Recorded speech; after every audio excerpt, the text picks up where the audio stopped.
start this. Get admit, share screen, this, not that one, this one. All right, welcome to our, I believe this is our 4th Zoom session.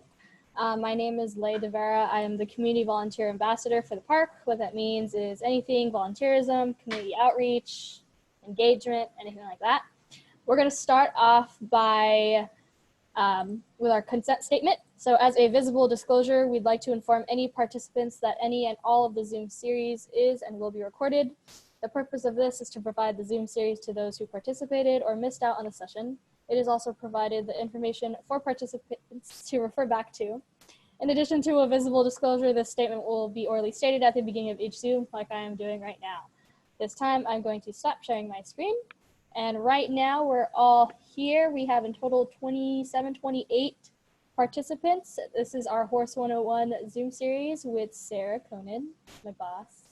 And I'm gonna just hand it off to her. Okay, great.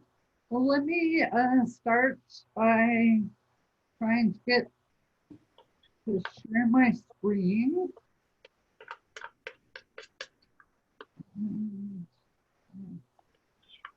A little patience with us.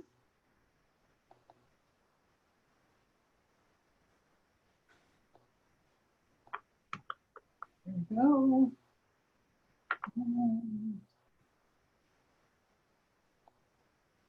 All right, does everybody see my screen? Okay, great. Well, I want to thank you all for joining me.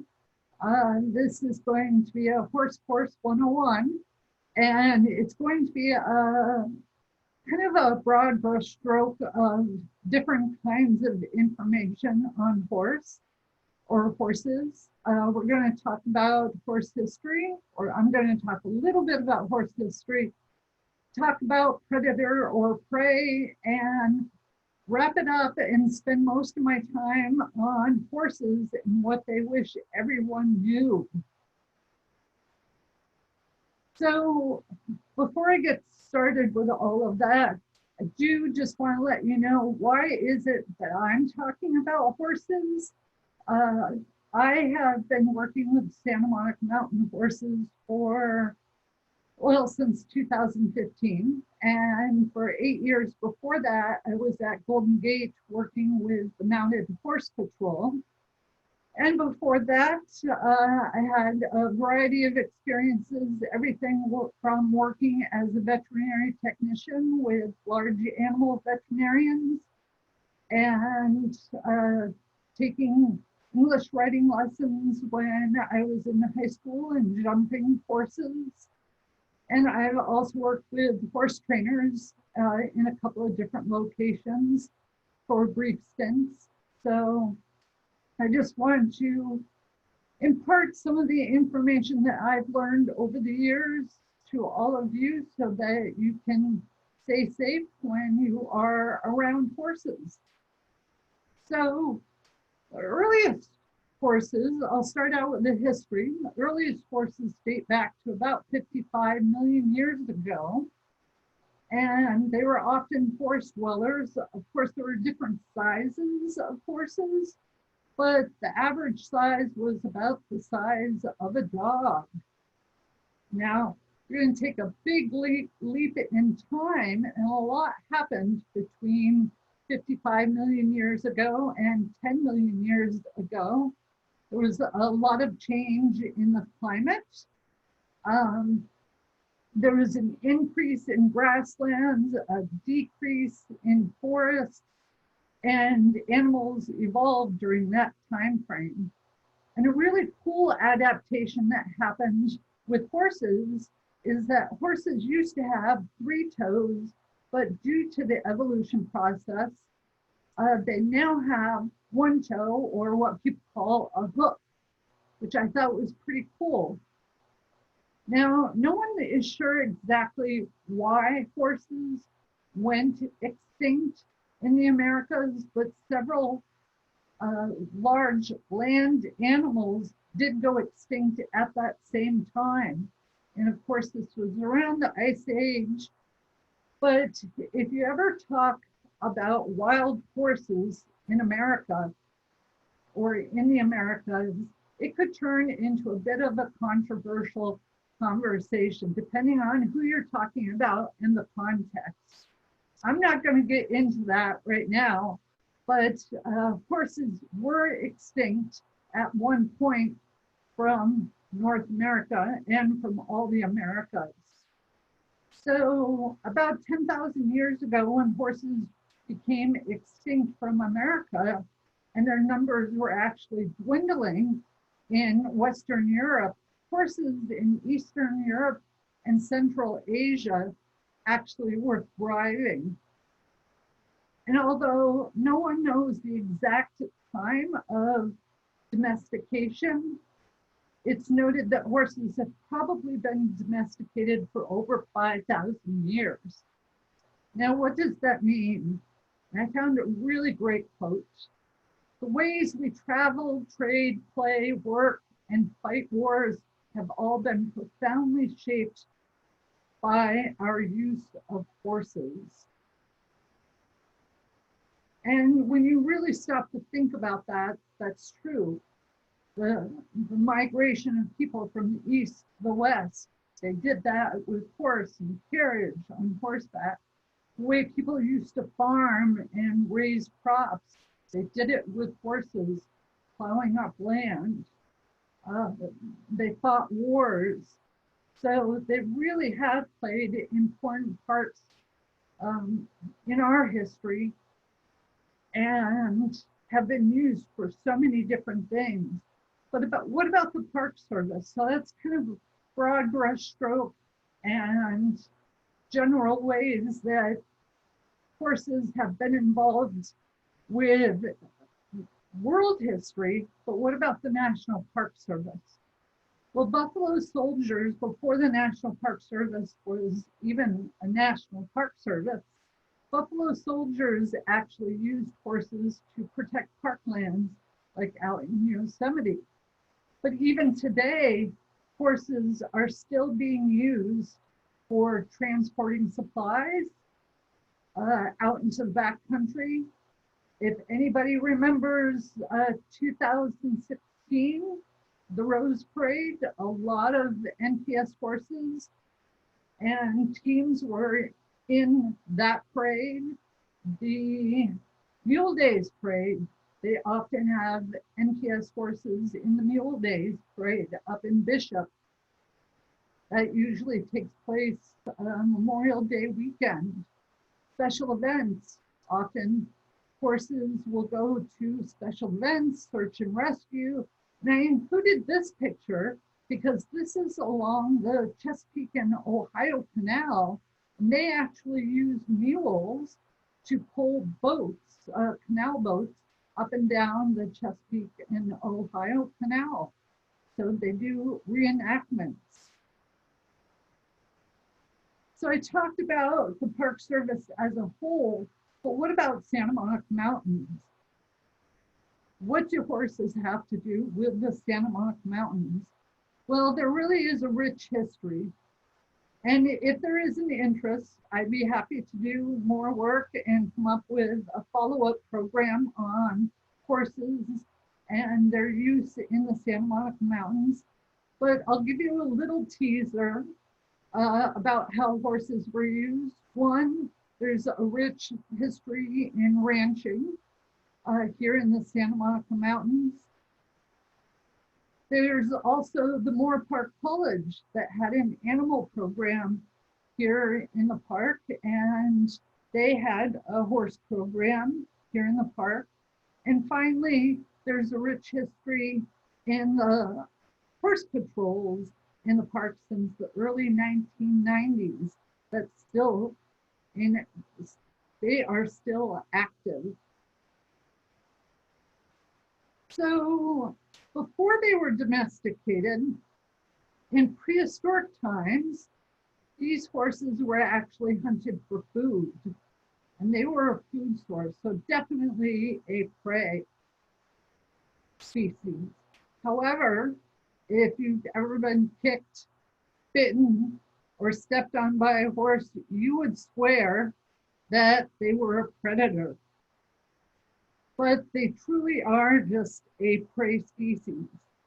Now, having said that they're a prey species, there are natural predators out there, but they are often, because they are domesticated, often afforded the protection by humans with human structures such as fences and buildings and things like that.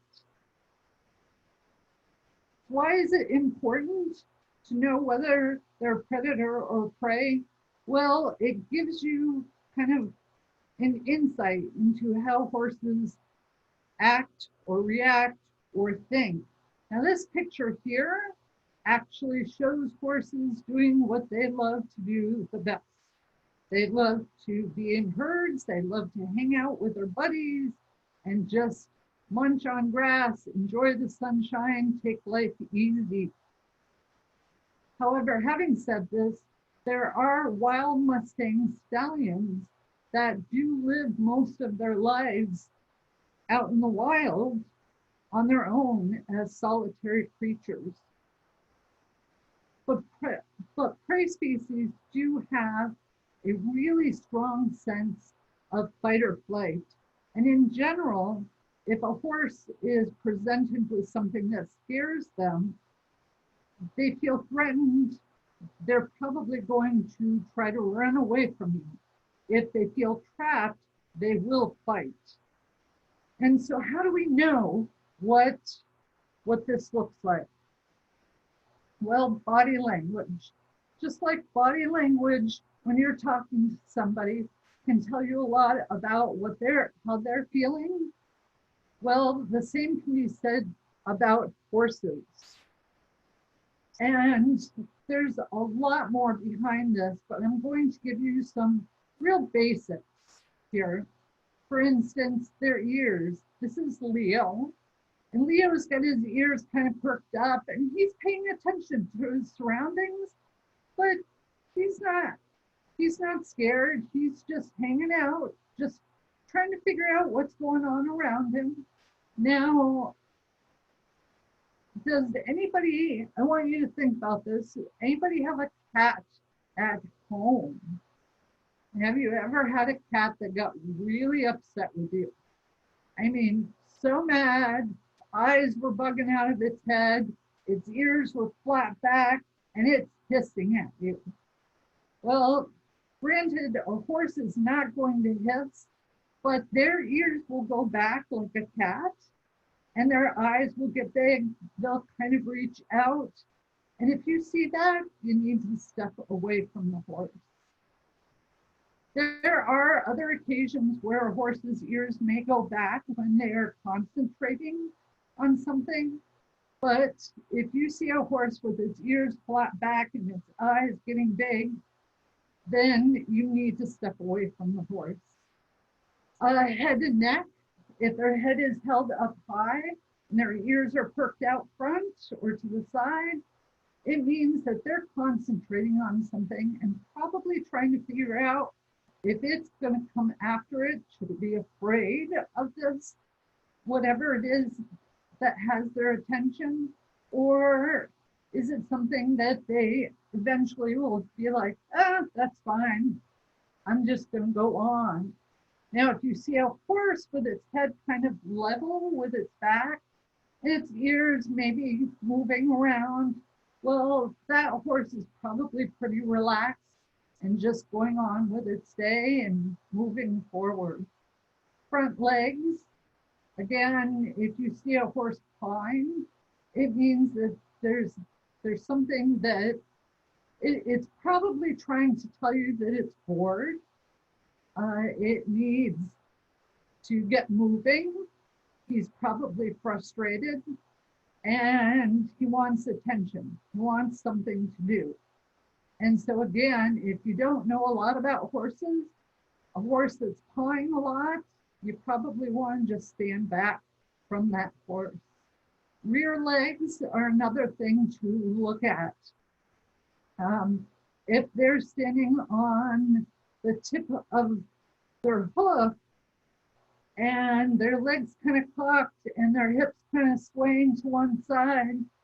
He's probably just resting and just hanging out, waiting for something new to come along.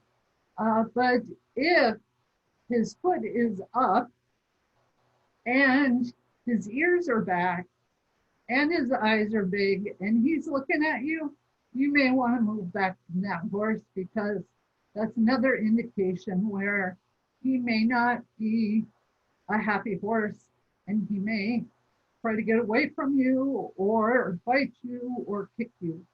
And I'm not telling you these things to scare you about horses. I'm just trying to give you some key things to focus in on if you ever see a horse out on a trail. Now, where do you stand when you stand next to a horse? And this ranger is standing in a really good location.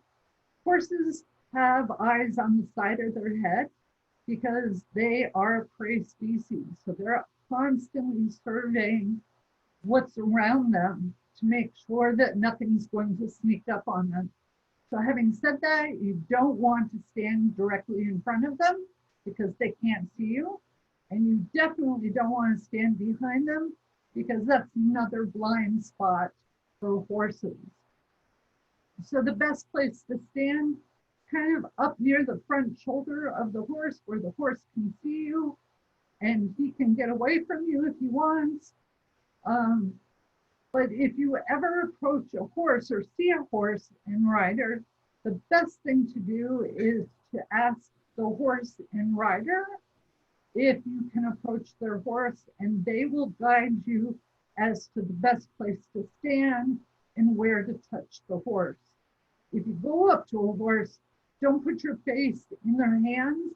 It's kind of like putting your hand in somebody's face. They're probably going to back off. So the horse and rider, the rider will tell you where you can place your hands and where you can pet them and where it will be safe. And I'll ask a little bit about this is if you ever see a ribbon on a tail, it's not like tying a ribbon around an old oak tree. It means that a horse is prone to kick. Now, this is something I learned when I came down here to Golden Gate. I actually didn't know that, or not to Golden Gate, down here at Santa Monica Mountains. I never saw that at Golden Gate, but I heard that that is a thing down here. And so it's good information to know. If you see a ribbon, stay away from the back end of that horse. So what should you know about horses? What does get their attention? What might spook them? Paul Simon had that song, there are 50 ways to leave a lover. Well, there are probably 50 ways to scare a horse or get its attention. Kites, umbrellas, things that flap in the air, dogs off leash, loud noises. These are just some of the things that could get their attention and could spook them and scare them. The list, as I said, goes on. I know I've seen quite a few things that scare a horse or gets their attention, but it's just wise to think about horses in that they are a living, breathing, thinking animal. They're a prey species. And so they're constantly looking out for anything that might get them.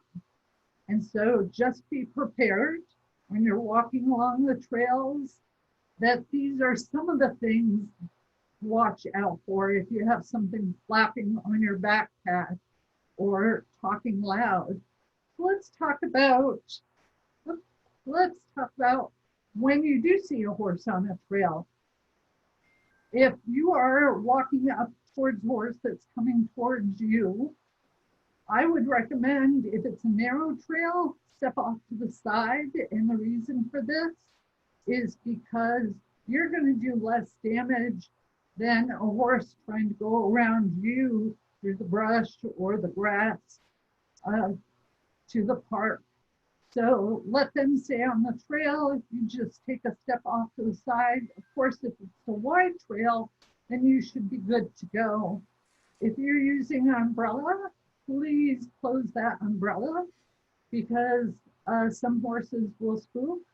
I have seen it. We had a report of somebody coming off a horse because another person wouldn't close their umbrella and it scared the horse. So this is really serious safety information for you all to know about and to share with people when you talk about horses being in the park and sharing trails. And of course, making sure your dog is on leash. You can keep talking and having those conversations, but whatever you do, if a horse goes by you, don't make sudden movements or loud noises because sometimes that will spook the horse as well. If you're coming up behind a horse, again, don't get too close to the back end and then all of a sudden say, hey, I'm here. That could spook the rider and it could spook the horse. Same advice about umbrellas and dogs. Talk to the rider. Say, hey, I'm coming up on your left. I'm coming up on your right. If you're on a bike or you're jogging or you're walking faster than the horses, which is often the case with our park service horses.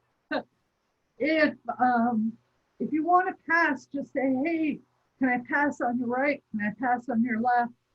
And now the rider will say yes, and he may ask you or she may ask you to hold on a second, make sure that that horse turns its head a little bit so the horse can see you coming.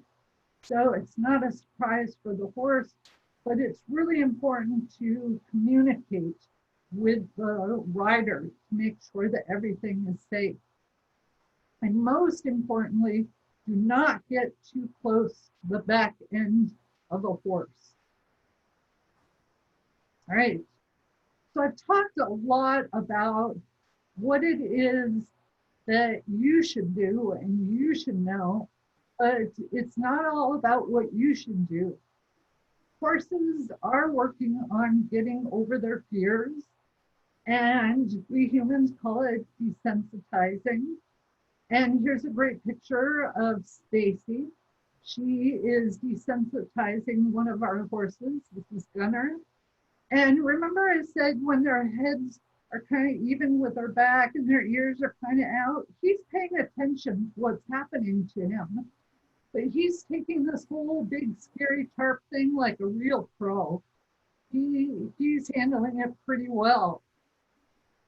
And I will tell you that our park service horses go through desensitizing, and the people who are with the Mounted Horse Patrol do a lot of training and a lot of work with their horses. They spend a lot of time desensitizing their horses, making sure that their horses are safe to be out on the trails and that they're fit for duty and that people will be safe around them. Now, having said that, horses have bad days just like people do. And even a bomb-proof horse or a horse that you think would not scare at anything could have an off day and scare at something. And so it's really important to just keep in mind these different things I've been talking about when you come up on a horse, that you give them space, you talk to the owner, make sure that you know what the comfort levels are of that horse.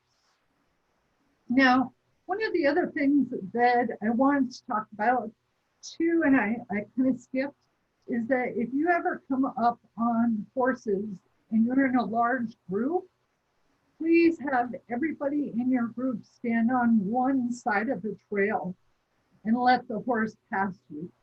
Don't have people on both sides of the trail because sometimes the horse will feel like it's trapped and it may make it more stressful for the horse.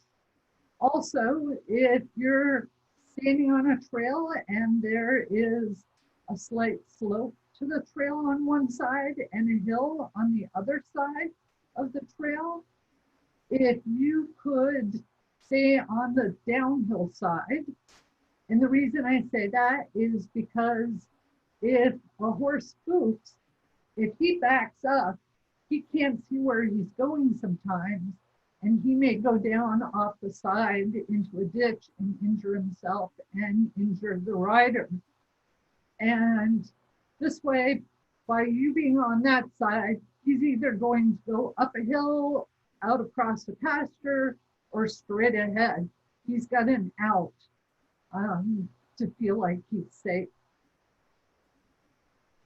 So why am I talking about all of this? Well, there are many park users. There are bike riders, there are joggers, there are dog walkers, there are people out with their family, there are horseback riders, and we want to keep the park safe for everybody. And safety is key. And so learning a little bit about horses and how they think and how to read them will keep you safe, as well as keep the parks open for everybody to use. And by understanding more about the horses, you're also helping protect park resources. And again, helping by sharing this information and knowing how to act when you approach somebody on horseback. So the horses want to thank you for taking some time about learning about them. These are some of our Park Service horses. Blue is on the upper left-hand corner. And then the next one is a picture of Gunner and Cash. And then Cash is the middle. Blue, who is one of the last horses from a breeding program up at Point Reyes. He's with us, and the top right corner is Gunner. So these are our Park Service horses, and like I said, they go through a lot of training and exercises. I will tell you that Cash has been 30, I don't know how many years in a row. He has been officially retired. So he is more of a horse that we take out for walks. And if we have programs where people can come up and meet a horse, he is our go-to horse because he's just really mellow and calm and loves to be loved. Now, one last piece of information I'd like to share with you that the horses don't know that I'm sharing with you, and they probably are not going to be happy with me. And that is, if you ever come out to see our horses or go and see other people's horses, please do not feed the horses. And there are a couple of reasons for this. The first reason is that horses can learn bad behaviors by being fed by hand by people. And the second is, just like humans have really sensitive digestive systems, horses do too. And so sometimes the treats that you give them make them really sick. So if you want to feed a horse a snack or a treat or something, the best thing that you can do is talk to the owner of the horse and ask them what is appropriate and how they would like you to do it. And if they say, please don't do it, then it's best not to. And there's a really good reason for not feeding the horses. Okay, now having said that, here are a couple of resources. There's so many great resources about horses. The American Natural History Museum website has a really great exhibition up online about the evolution of horses. And then if you want to learn a little bit more about horse behavior, you can go to different magazines, online magazines, and learn some really great information about horse behavior as well. So with that, I am going to end sharing my screen.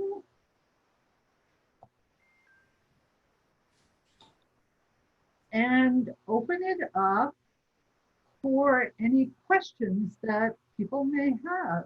And I want to thank you all for being here with me and learning a little bit more about horses. But does anybody have any questions or comments?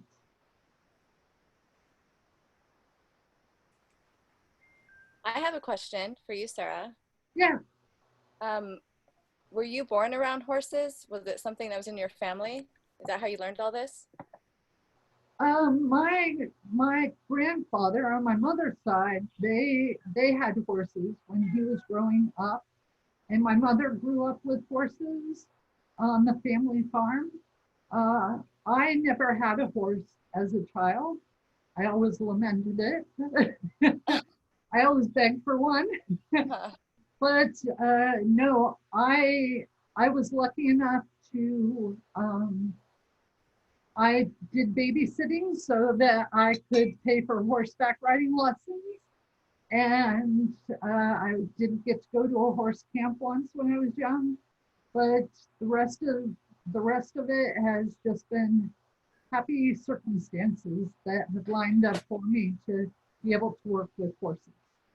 Good. I'm so glad you keep them here in the park for us. Thank you. Yeah, thank you. And thank you for all your help taking care of them. Yeah, my pleasure. I love them so much. So Sarah? Yeah. How many horses are employed by SAMO?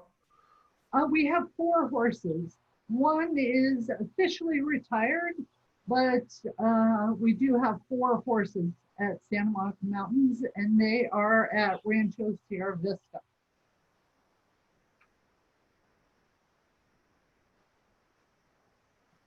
And I know we've got some horse people on here. Would anybody like to add any other key points that they think are really important? It's a little known fact of my history that before I moved to California 45 years ago, I was a very active horse person. My last Boy Scout experience was my Explorer post, which was a stable. And I lived a mile from the stable, which was out in the country. I was the only one in the post who lived out there. So I had the keys and I had 17 horses to take care of.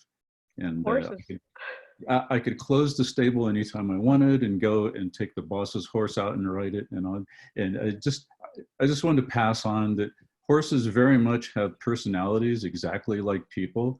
And if you're around, horses that you're going to be around quite a bit, it's a good idea to learn what those personalities are and watch out for their quirks. Like I had one who always tried to shove me into the side of the stall when I'd go in. Others would like to step on your feet, and others like bite you on the rear end. But once you learn those little quirks, you can avoid them. So it's a good idea to get to know the horse.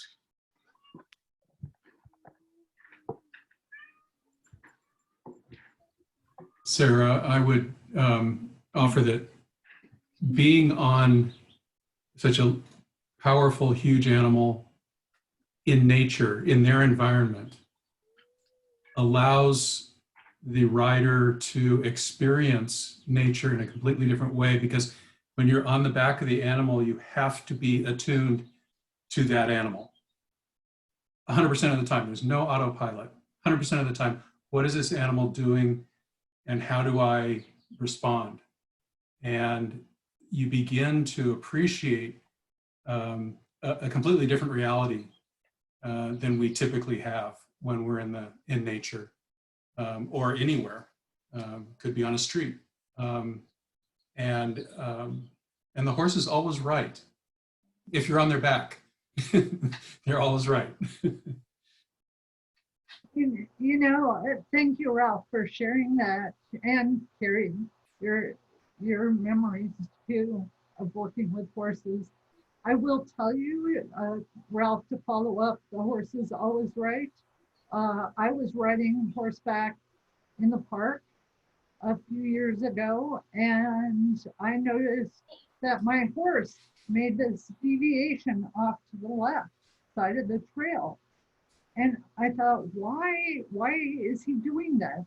It just didn't make sense. And I was talking to the person I was riding with, but I was attuned to his purposeful movement off to the left. And then I looked down off to the right, and I realized why he had done that.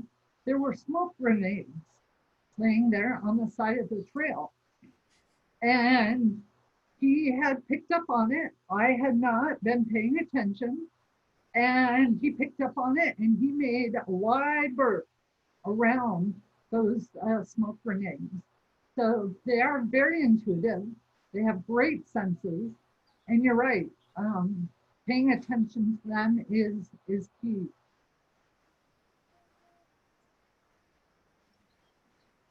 Anybody else have any comments or questions? I have something, Sarah. Yeah. I've been out on the trails a lot, and I see a lot of snakes this time of year. So just look down sometimes. Usually horses can sense this, but we stepped over 2 riders last week. The ones in front of me stepped right over the snake. The snake didn't even mind. But then Brave, my horse, like noticed it, and we stopped and waited for it to cross the trail. So just be aware. It was a rattler. Yeah, they're definitely out. Yeah, thanks, Christina, for bringing that up. They're definitely out. All right. I have a question. Yeah. Real Go quick. ahead. I mean, just out of curiosity, what's probably some of the worst foods for horses that's non-horse food? You know, for example, if a human were to give a horse some of their food, what would be some of the worst things that they could have? Oh.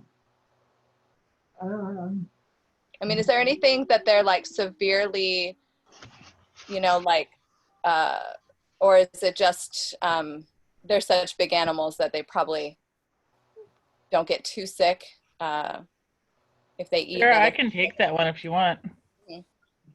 This Sure. is Debbie. I remember as a kid, there's this most beautiful paint horse, and it was on the corner of the street where I grew up, and you'd pass by it all the time, coming and going, you know, from the house.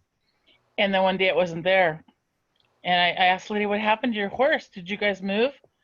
And across the street was a church that had oleander. And it's that plant that you see along the freeways in the middle, that one that has pink flowers or white flowers. And she said some kids were just being nice and they picked the oleander and fed it to your horse. It died that day. So that's one thing that's like ornamental that you would see like around a lot of places. Unfortunately, you know, people don't realize the flower, the leaves are so dangerous. And then a lot of people don't realize when they're riding a horse that along the pathways, there's something called fiddleneck. It's a yellow flower that's kind of attractive looking, deep yellow. If the horses eat that, it builds up nitrates in their liver. So it can be dangerous like along household plants, you know, where people do it. And it can also be dangerous out just on the trail. So it's never a good idea unless you know what's going in the horse's system to feed it. I mean, even something that's, you don't think it's a problem. You didn't see there's a little piece of mold on the apple you gave it. And that can be so dangerous for horses. Horses can't throw up. And that's the biggest problem. But, you know, they seem so big and strong. There's so many things in the way their digestive system is that's actually very sensitive. So it's not something just that's poisonous. It's also the fact of how their system works, which is a whole nother talk. But anyways, I just wanted to bounce in there because a lot of times people don't realize it could be just one leaf. Yeah. You know, one flower bud, and they're so big. Thank you. Yeah, thank you, Debbie.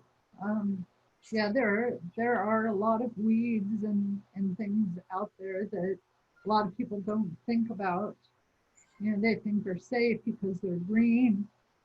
Horses eat grass. Why wouldn't they eat all this other vegetation? But it can do a lot of harm to a horse. Okay. What's the best thing for them to graze on out there? Just regular grass, and probably not too much if you're out with them, or Do you want to keep them from eating too much grass while you're out with them, kind of thing? Well, it really depends on the horse and its living situation. You know, if it's always out in the pasture, then, you know, it's going to eat lots of grass and it's going to be okay. If it's living in a stall where it only gets hay, and then all of a sudden you've got all this green grass and you take it out into the pasture and let it eat all it wants, then that horse could colic on you and it could die. So, that's good to know. You have to be really mindful about the diet, of course. Okay. Thank you. Sarah, this is Matt with the MBU, and so we've noticed occasionally that horses will stop and maybe not snack, but just kind of rest and look like they're chewing, like on the side of the trail, like in the state park and sometimes in the national park. That's to be discouraged, not only because it damages the plants, but also it might be harmful to the horse then if they eat the wrong thing. Is that what I'm getting from this? It sounds like they're not super discriminating and a lot of things could harm them in the parks. Yeah, so as Ralph put it, these are big animals, and even though you try your best not to have them eat, every once in a while, they will reach down and snack on something. Yeah, exactly. And, like just briefly pause and get something. Like yeah, and we do discourage grazing in the park, because it does do restoration damage or habitat damage, but there are some people that have their horses very well trained, where the horse is not going to, you know, if it stops, reach down and try to get something to eat. But then, you know, in the springtime, all that green grass, it's like putting a kid in front of a candy bowl. Saying, you can't have any of it. They want some, and sometimes it's really hard. They're a strong animal, and sometimes it can be hard to control them not getting a bite or two here or there.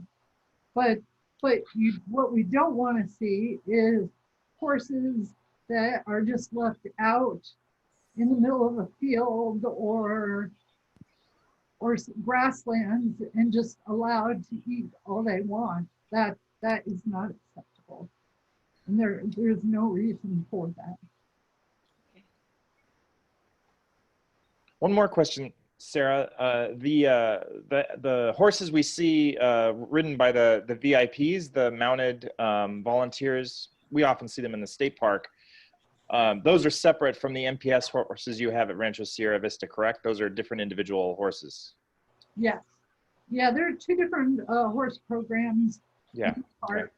Okay. One is Mounted Horse Patrol, and they are people who are using their own horses, and they go through rigorous training and certification to be able to do this, because it is.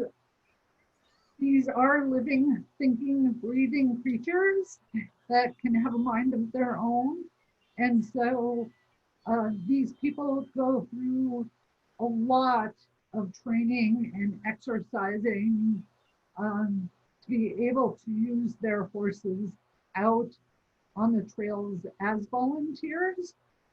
And then the horses, the NPS horses, we have a separate group of people, volunteers, that work specifically with those horses, and they tend to typically see them out in Rancho Sierra Vista. They have been, they have gone to other areas of the park, but more than likely, most of the time you'll see them right around Rancho Sierra Vista. Okay, thanks, Sarah. Yeah. Any other questions? I know I threw a lot of information at you, but I hope it was helpful. Leigh, are there any comments? I haven't been checking the chat box. In terms of chat, no, most of it is people tuning in just to say like how sensitive horses are. Some people thanking us, but I don't see any general questions in the chat. Great. Great. All right. Well, I want to thank you all. Sunday, our next program that we're going to have on Sunday, Leigh is going to be talking about the CVA program. And Leigh, do you want to talk a little bit about that for Sunday? Yeah, so for Sunday, I'll be introducing the CVA program. The CVA program is basically my official position title, so it's Community Volunteer Ambassador. I'm going to be introducing a series where we introduce other CVAs around the United States. So usually parks will have a CVA throughout different regions of the United States, and I'm part of the Pacific West region, and there's about 7 or 8 other CVAs in our region too, including Hawaii and Alaska, as well as 4 of the Pacific, I believe. And so the one that's coming up this Sunday, I'm going to have a guest speaker, and that's going to be Ronnie, and she is the CVA at Channel Islands. So that's the series entitlement right there. That's awesome. What time, please? It's going to be same time, 12 to 1. The invitations will be, or the email invitation will be sent out tomorrow. Thank you. And And thanks for there will be a reminder sent out on Sunday morning. Yes. And I will be sending out a list of upcoming talks and presentations that we're lining up for all of you after this Sunday. Of course, I'll probably try to get that out tomorrow or this weekend for all of you to see what's coming up so that you can plan your calendars and schedule if you want to join us. But thank you all again for being part of this. I appreciate everybody joining us. I think we had about 30, 35 people. 5 or so, yeah. Join us. So thank you, everyone. Make sure to record your hours for your volunteer time.